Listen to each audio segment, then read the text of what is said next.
तलत हुसैन एक पाकिस्तान के जर्नलिस्ट हैं, उनके शो में एक फॉर्मर डीजीएसपी, फॉर्मर डीजी जो थे डीजीएमओ आमिर रियाज, जनरल आमिर रियाज ने ये कहा, उसने कहा कि मैं बड़ी केयरफुली ये बात कर रहा हूँ और मैं बता रहा हूँ कि जरूरी नहीं इस दफा पहले इंडिया हमला करे, इस दफा पहले हमला हम करेंगे।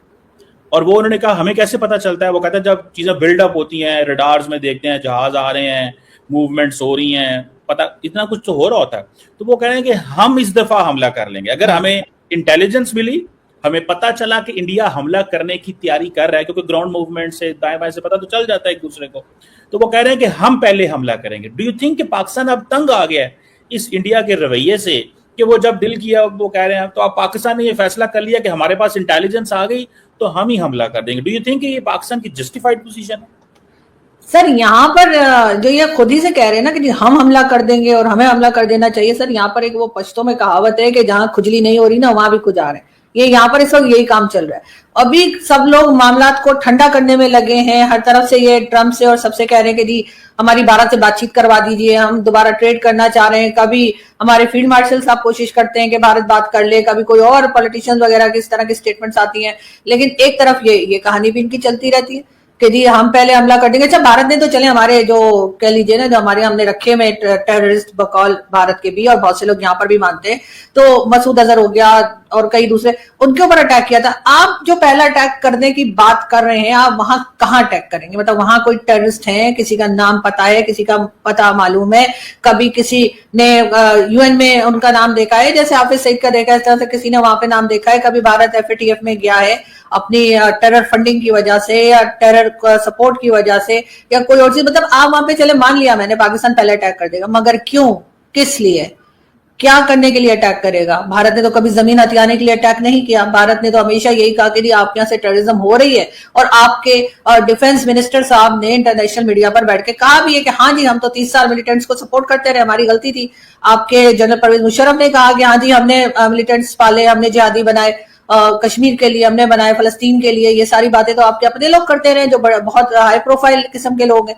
तो उसके बाद आप भारत की तरफ आप किसी का तो नाम बताइए ना, कोई तो ABCD कुछ तो नाम होगा ना कि आप बोलेंगे नहीं हमने उसको टारगेट करना है। वो तो आप बताते नहीं है, तो आप किस लिए टारगेट करेंगे? वो तो नाम बताते हैं भाई, वो तो पूरी लिस्ट देते हैं। चीमा साहब आप भी बहुत इंडियन मीडिया पे जाते हैं, मैं भी जाती हूँ, जब वहां पे हम जाते हैं तो एक लंबी लिस्ट बता के फोटोज तक दिखाना शुरू कर देते हैं। और बीच में तो आपने देखा था जो ये हमारे यहाँ जो ये अनमोल रतन पाए जाते हैं, इनको जो अननोन गनमैन मार रहा था, और सब खामोश थे, किसी की कोई आवाज नहीं निकल रही थी कि ये कौन है जो मार के चला जाता है, जिनको मार के जाता है उनके नाम निकलते थे कि इन्होंने इस अटैक में थे, उस अटैक में थे, तो हमारे यहाँ से कोई सफाई नहीं दी जाती थी। आपको भारत पे अटैक करना है जरूर कीजिए, लेकिन ये तो बताइए कि उनका क्यों अटैक कर रहे हैं, आप कहाँ अटैक कर रहे हैं, किसको मारने के लिए अटैक। वो तो पूरे रीजन देते हैं कि उन्होंने कहा मिलिट्री पे अटैक नहीं कर रहे, हम सिविलियन पे अटैक नहीं कर रहे, हम आपके जो टेररिज्म हो रही है, जो टेररिस्ट आपने बिठा रखे हैं, आप उन्हें सजाएं नहीं दे रहे, हम उन पर अटैक कर रहे हैं। अब आप उठ के सिर्फ अटेंशन डाइवर्ट करने के लिए, क्योंकि पब्लिक को वो चूरन बिका नहीं इनका जो ये चाह रहे थे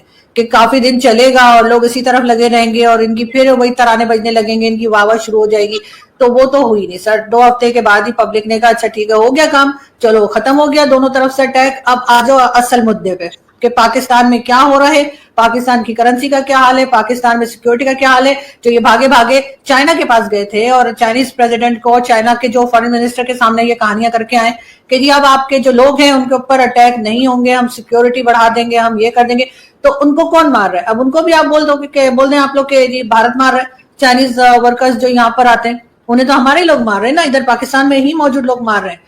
वो क्यों मार रहे हैं? वो पागल है, उनका दिमाग खराब है कि वो किसी को भी आएगा उसे मार देंगे। पहले तो कभी ऐसा नहीं हुआ भाई। आप बलूचिस्तान के लोगों की बात ही नहीं सुनते, उनकी जमीन उठाकर आपने जो है चाइना के हवाले कर दी है, वहां से जो निकलता है आप चाइना को दे देते हैं। उसके बाद आप कहते हैं कि वो उनकी बात भी ना सुनी जाए और वो प्रोटेस्ट करें वो भी ना सुनो, तो उनके पास क्या चॉइस छोड़ी है आपने? उसके साथ ही साथ आप कहते हैं क्योंकि चाइना की तरफ भी हमारे लोगों को समझ में नहीं आता कि क्या हो रहा है, तो आप भारत की तरफ ले जाने की कोशिश करते हैं बार बार। अब ये इंटरव्यू देकर उन्होंने, आप तो कह रहे हैं बहुत कम इंटरव्यू देते हैं, ये जितना इंटरव्यू देते हैं किसी और कंट्री के तो लोग इनसे 1% भी नहीं आते। कभी देखा है आपने भारत में कि उनका आर्मी चीफ बैठ के इंटरव्यू दे रहे हो, या उनके इस तरह से उनके फोर्सेस के लोग आके, उनके रिटायर्ड ऑफिसर्स जो है आप भी जानते हैं उनको, उनके रिटायर्ड ऑफिसर जो है वो मीडिया में जरूर आते हैं और यूट्यूब चैनल भी करते हैं, टीवी पर भी आते हैं, लेकिन ऐसा नहीं है कि ऑन सर्विस वो आके इंटरव्यूज दे रहे हो, हम जी भारत के साथ ऐसा कर देंगे। आप दरअसल फिर मेरा ख्याल है भारतीय मीडिया को पूरा फॉलो नहीं करती। आपको पता है जब से ऑपरेशन सिंदूर हुआ है, पाकिस्तान के army chief, air chief, navy chief ये कभी भी इंटरव्यू नहीं देते। एक बात तो समझ लें, ये कभी भी आज तक इंटरव्यू नहीं देते। आपको पता है, ना सर्विंग ना रिटायर्ड, मुझे याद है स्वाय परवेज मुशर्रफ के, क्योंकि उसका रोल डिफरेंट है। रह गई बात DGISPR की, उनका काम है इंटरव्यू देना, मीडिया विंग है। लेकिन आपने देखा नहीं इंडियन CDS ने स्टेटमेंट जारी की थी सिंगापुर के अंदर 2 दफा। आपने वो नहीं देखा था? आपने नहीं देखा कि इंडियन एयर चीफ उसके बाद आके बोले हैं? आपने नहीं देखा कि इंडियन, सुने तो सही ना मैडम, सुने तो सही ना, स्टेटमेंट जारी करनी होती है ना, इंटरव्यू सुने। Indian deputy chief of army staff ने ऑपरेशन सिंदूर के बाद स्टेटमेंट जारी की। इंडियन CDS ने भी परसों तरसों फिर बात की है।